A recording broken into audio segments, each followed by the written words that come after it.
Hello everyone, कसे आहात? मी आहे संदीप पाटील आणि तुम्ही बघतायत विद्या मंदिर IIT NEET sale atomic structure.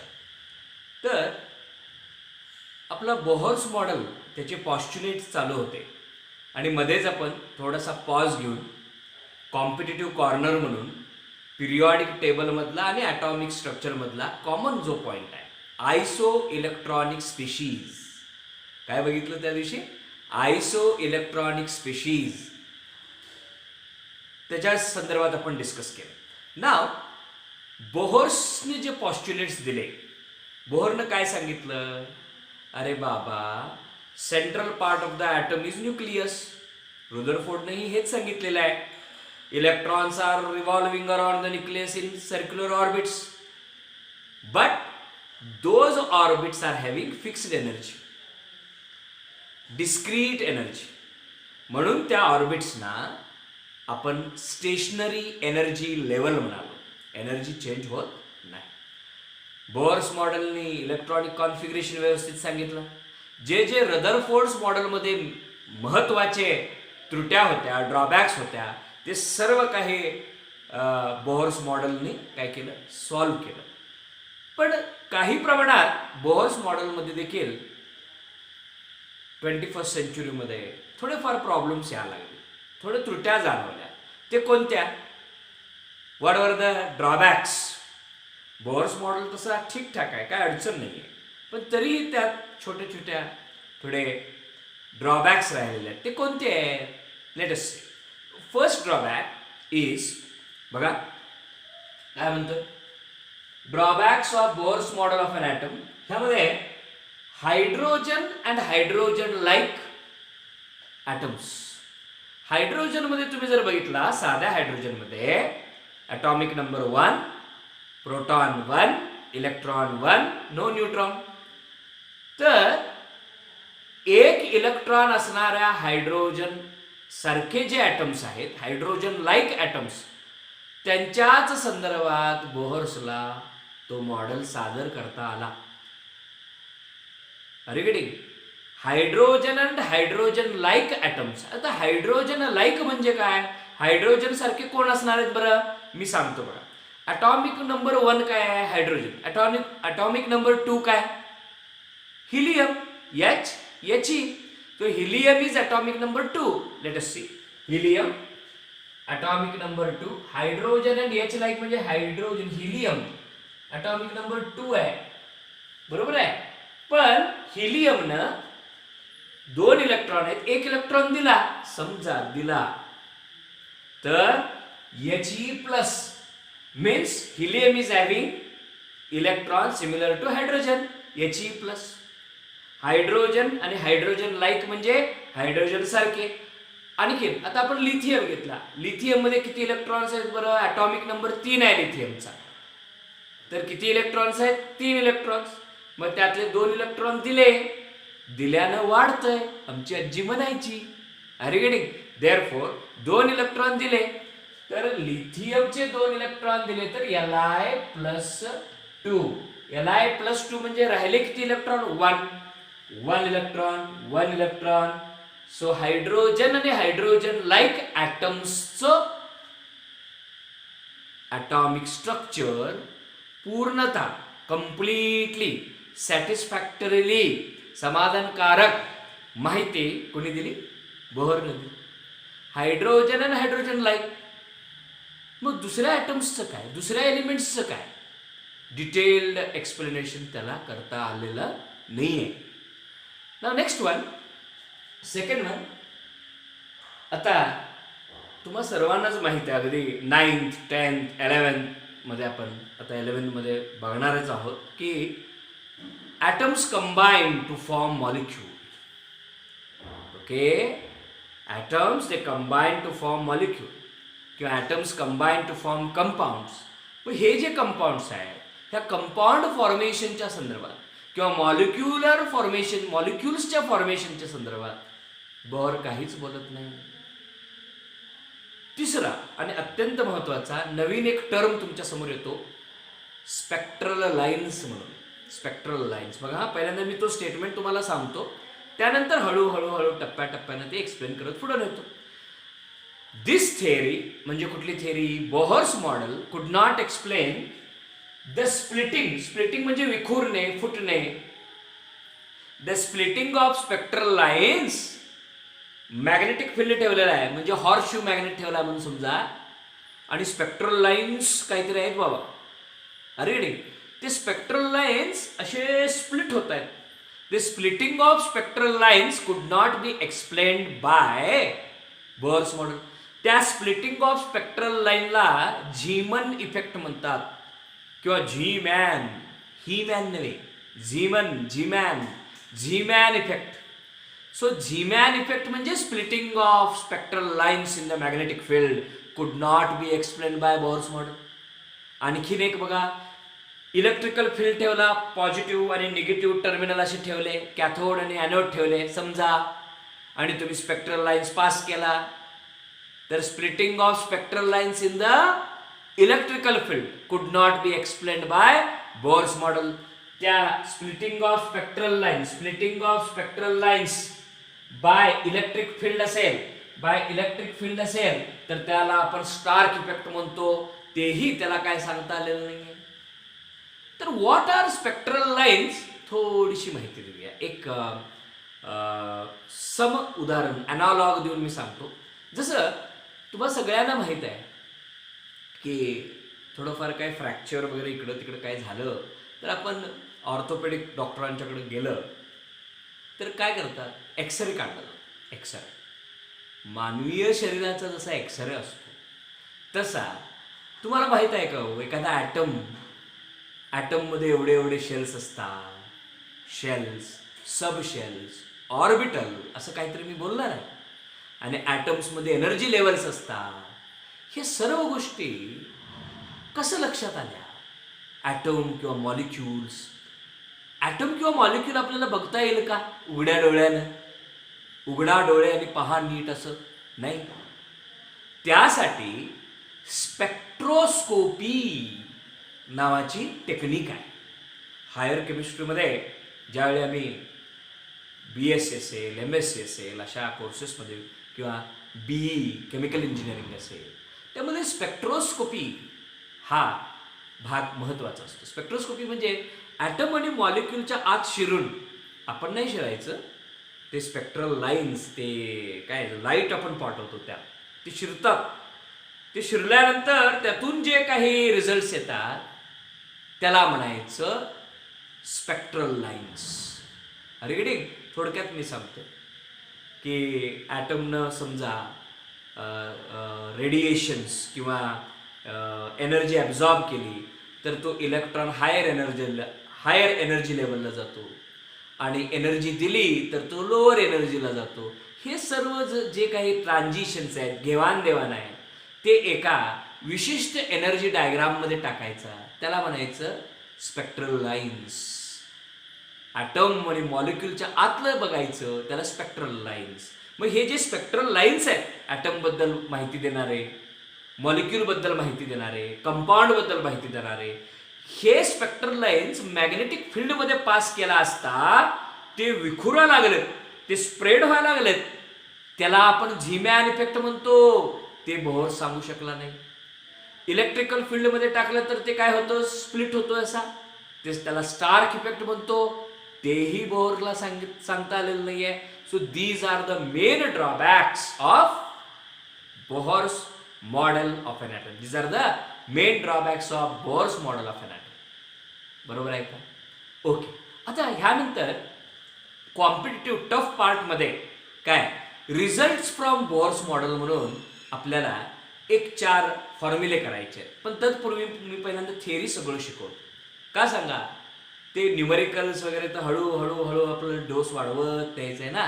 Results from Bohr's model म्हणून रेडियस काढायचा आहे, ॲटमचा रेडियस काढणे, इलेक्ट्रॉनची एनर्जी काढणे, इलेक्ट्रॉनची वेलॉसिटी काढणे, हे सर्व उद्योग आपल्याला करायचे आहेत. That is in the numericals from Bohr's model. पण आता नेक्स्ट जो पार्ट आहे, जो फार 11वी 12वी सगळीकडं जो बेसिक टर्म आहे ॲटॉमिक स्ट्रक्चरमधला, तो म्हणजे इलेक्ट्रॉनिक कॉन्फिगरेशन लिहिणे. आता तुम्ही मला म्हणाल, अहो आम्हाला तर हे येतंय, इलेक्ट्रॉनिक कॉन्फिगरेशन आम्ही लहानपणीच लिहिलोय, 10th स्टँडर्डमध्ये लिहिलोय, 9thला प्रयत्न केलाय. जसं की atomic number of sodium is 11, मग त्याचं इलेक्ट्रॉनिक कॉन्फिगरेशन आपण लिहितो 2, 8, 1.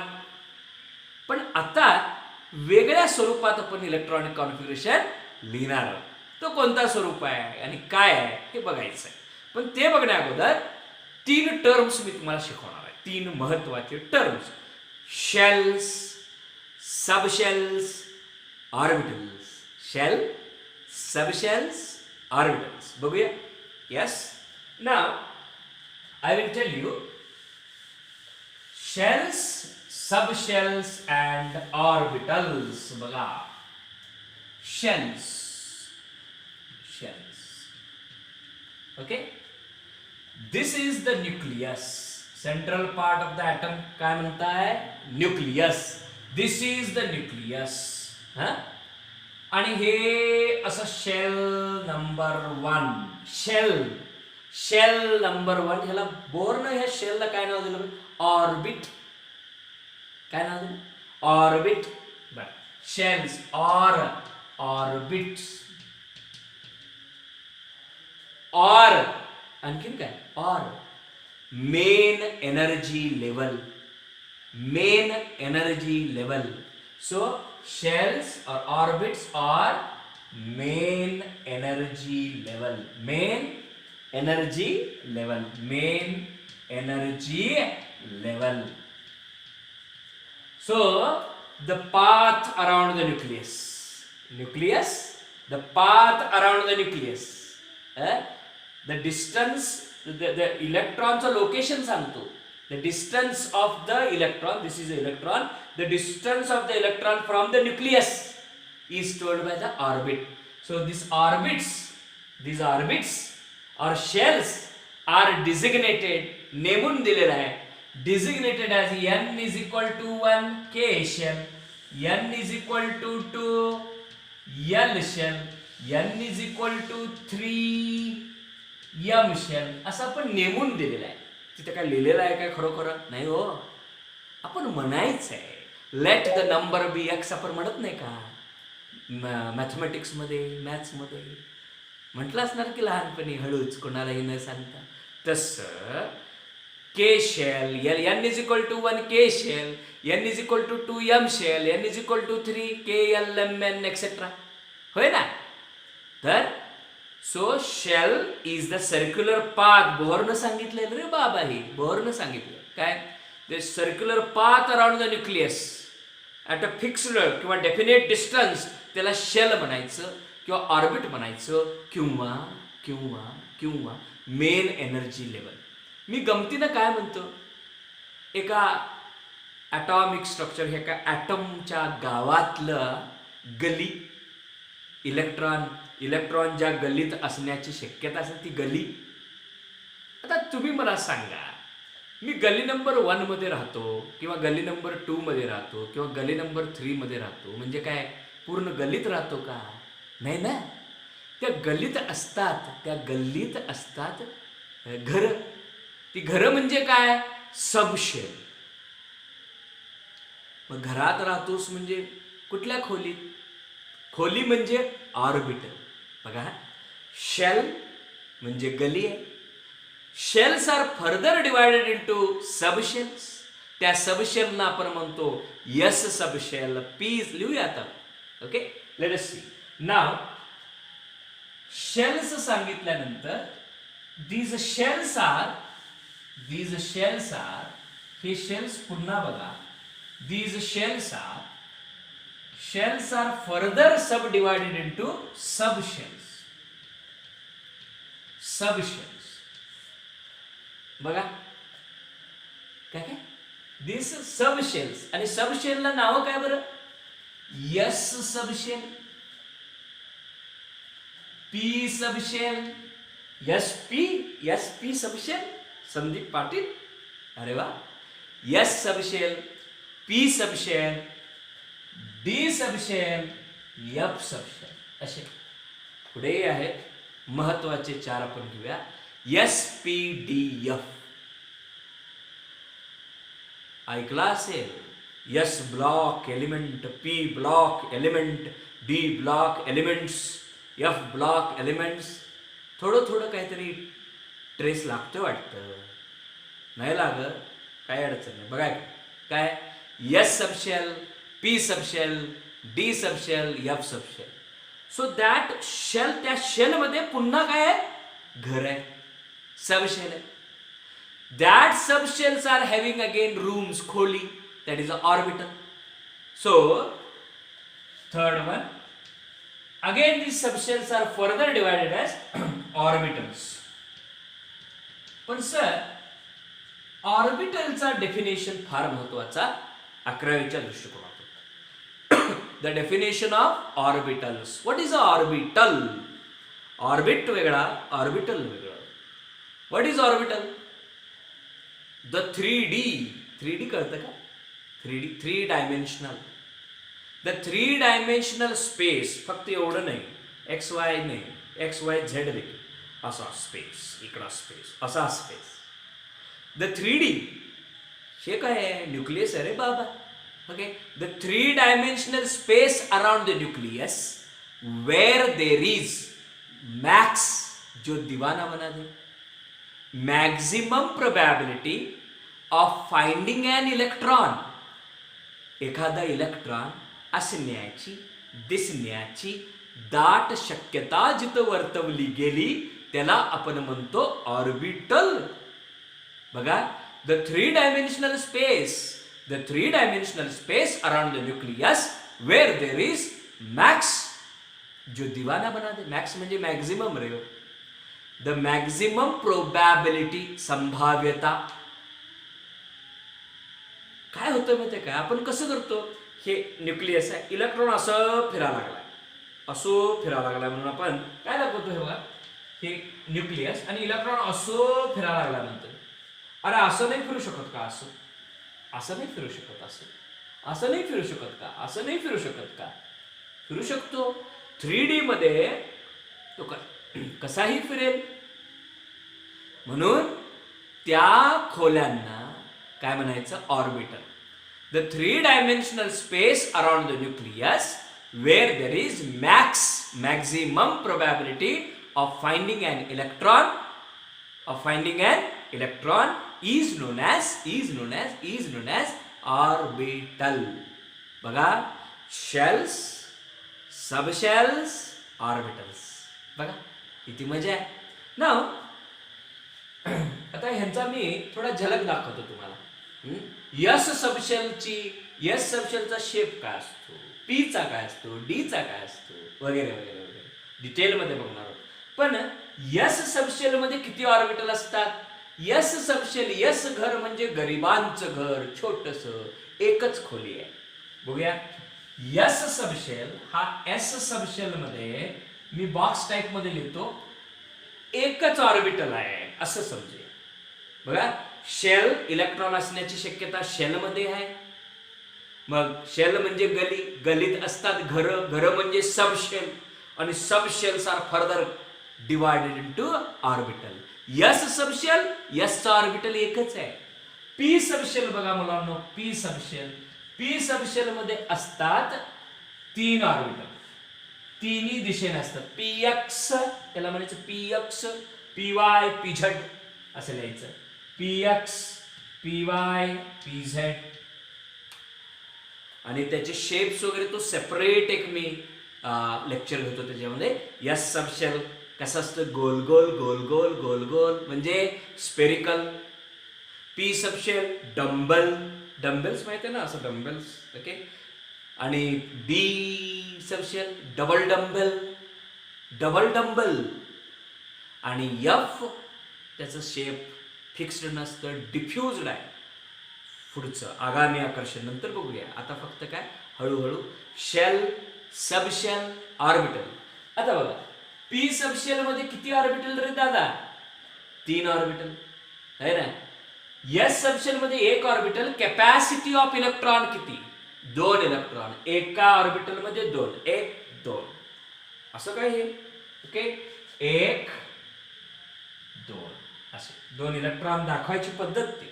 इलेक्ट्रॉन असा फिरतो ना, एकटा असा क्लॉकवाईज फिरतो, एकटा अँटी क्लॉकवाईज होतो असा. तुम्हाला माहित आहे ना, न्यूक्लियसच्या भोवती इलेक्ट्रॉन फिरत असताना फक्त न्यूक्लियसच्या भोवती फिरत नाही, स्वतःभोवती देखील असं स्पिन करतो, just like earth around the sun. म्हणून तर रदरफोर्डनं प्लॅनेटरी मॉडेल म्हटला, प्लॅनेट सारखा. ठीक आहे. So S subshell having only one orbital, yes orbital. P subshell having 3 orbitals. What is the capacity? 6. एका 2 बसणार आहेत ना, 6. Then what about D subshell? D subshell means 5 orbitals. 5 orbitals. Each orbital is 1, 2, 3, 4, 5. 5 orbitals. Each orbital is containing 2 electrons. Therefore, total capacity of D subshell 10 electrons. And about F subshell, मी फक्त box type लिहितोय, actual structure सांगत नाही, त्यासाठी वेगळा part मी शिकवणार आहे. Shapes of SPDF म्हणून मजा येईल आपल्याला. ओके नाही. तर सो देर आर 7 ऑर्बिटल्स.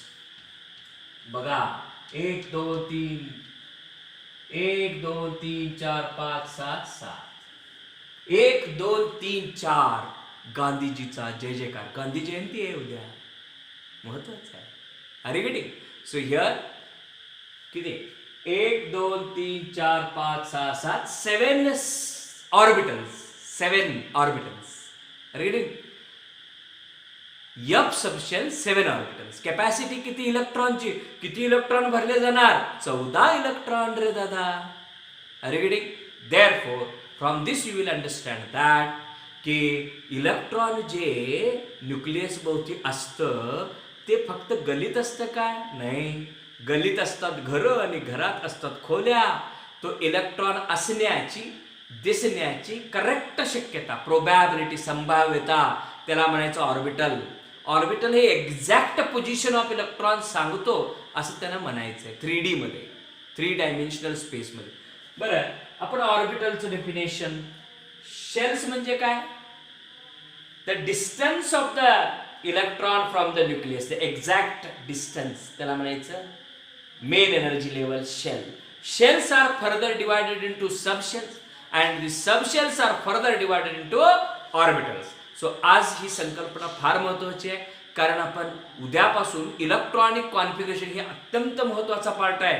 हे जर आपल्याला इलेक्ट्रॉनिक कॉन्फिगरेशन लिहिता आलं नाही, very very heart of chemistry आहे. हार्ट. अगदी ऑर्गॅनिक. पेपर 2 मध्ये हे लागणार, पेपर 1 मध्ये हे लागणार. फार महत्वाचं आहे. That is a writing the electronic configuration in terms of SPDF block. है ना? ठीक आहे. Let us see. ओके. ऑर्बिटलचं एकदा डेफिनेशन लिहून टाकूया आपण. ऑर्बिटलचं डेफिनेशन. ठीक आहे.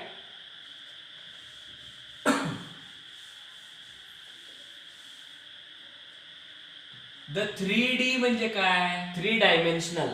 The 3 dimensional space, the 3 dimensional space around the nucleus, the 3 dimensional space around the nucleus, around the nucleus, where there is, जिथं असतो तिथे, where there is maximum probability, संभाव्यता, probability of finding an electron, एखादा electron असण्याची, दिसण्याची दाट शक्यता जिथं वर्तवली गेली त्यालाच म्हणतात ऑर्बिटल. आपण EC लिहायचं, इलेक्ट्रॉनिक कॉन्फिगरेशन नेक्स्ट लेक्चर मध्ये लिहायचं आहे. Very important. Keep enjoying. Thank you.